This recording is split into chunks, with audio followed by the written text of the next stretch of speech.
Hey guys, welcome back to the channel. Today I've got a very exciting video for you. Earlier this year, Fender came out with a new line of amps called the Tone Master Series, all digital, which is supposed to be, quote, virtually indistinguishable from the real tube amps. So I finally got the chance to play one, thanks to the good people over at Hanson Music. I thought it would be great to test it head-to-head against an actual tube amp. This does actually have quite a few other cool features, which we'll talk about at the end of the video, but I wanted to do a straight head-to-head comparison to see if this amp could actually keep up with the original. So today I'm going to demo these amps head-to-head and show you guys kind of what the similarities and differences are, more out of professional curiosity than anything. I want to say right up front, this is not a sponsored video, I'm not being paid, it's not an advertisement.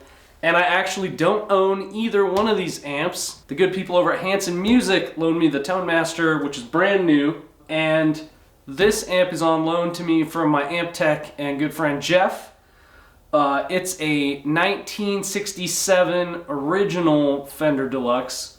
Man, this amp is the real deal. No funny business under the hood, no mods. Take a listen to the tests, and at the end of the video, I'm gonna give you guys my personal opinions. We'll talk about the price points and things like that. For the tests, I'm just using my good old Telecaster and a Digitech Jamman looper so that the playing is identical between both amps. And I'll write in the description down below a list of all the other recording gear. So if you guys want to know exactly what else went into the recording of this, you can check that out below. I did a couple tests. First, some clean tones at a relatively low volume, and then cranked it. Tube amps are supposed to have a really warm, buttery tone when you start cranking the volume up past about 6 or so on the volume knob. So I did a test where I played clean tones at about 7, 7.5, somewhere in there. For the follow-up test, I'm gonna put a simple overdrive, quick and dirty, in the signal chain and test this with some lead tones at low volumes, and then again cranked up past 7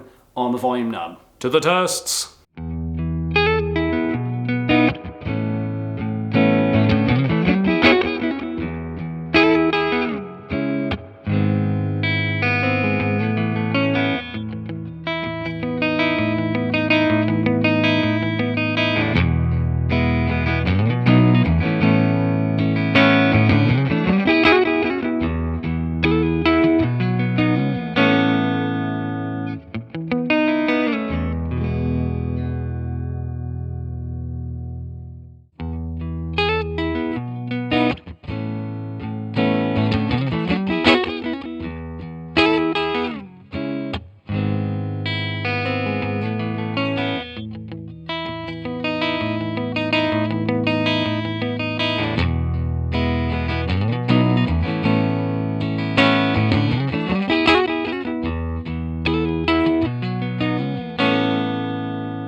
have to say I was pretty surprised by the Tone Master. I thought that at the low volume, the Tone Master actually sounded pretty good. Around volume 3 with the clean tone, it sounded pretty good, and just tweaking some of the EQ dials, you could really get it to sound pretty dang close to the vintage amp. The Tone Master seemed to me to have a little bit more tighter lows and mids, and the vintage amp had much more of that sparkling high clean that we associate with Fender tube amps, which I personally like. But again, you can kind of tweak that with just the EQ knobs. But when we started cranking it up past 7, I mean, you guys heard the test. The vintage amp just absolutely crushed. Much more clarity, has just such a warm, nice breakup, but still has that crystal clarity on the high end. I mean, that's the tone we dream about having as guitar players. The Tone Master cranked up just kind of sounded like you threw a blanket over the amp.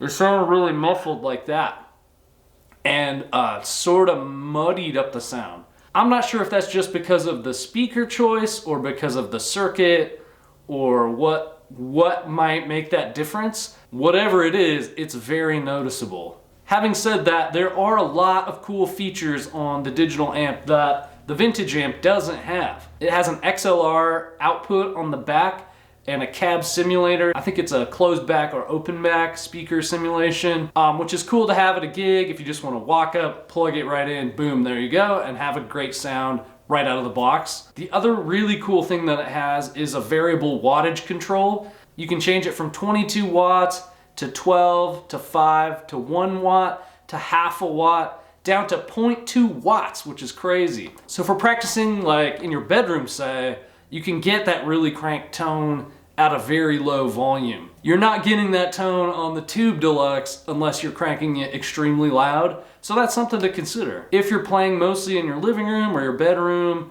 or small volume situations, maybe that's something to keep in mind. But maybe the biggest thing to consider if you're looking at these two amps is the actual price point. The Tone Master brand new sells for 900 bucks. By all means, is not a cheap amp, but an original Blackface 60s Deluxe is actually gonna cost you around $3,000. So that's the difference between a $900 amp and a $3,000 amp. You can buy brand new fully tube versions of the Deluxe though that are only $1,200. My personal feeling is that if you're gonna spend $900 on an amp, might as well spend an extra $200 or $300 and get the reissued tube version. Having said that, the Tone Master is still an amazing sounding amp and probably still sounds better than 80% of all the other amps out there. So a lot of things to factor in. What's your budget?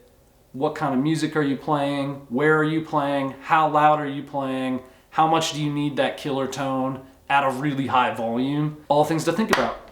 All right, thanks so much for watching, you guys. You're the best. Please consider subscribing to the channel if this has helped you out. Lots more guitar nerd content on the way. See you in the next video. Peace.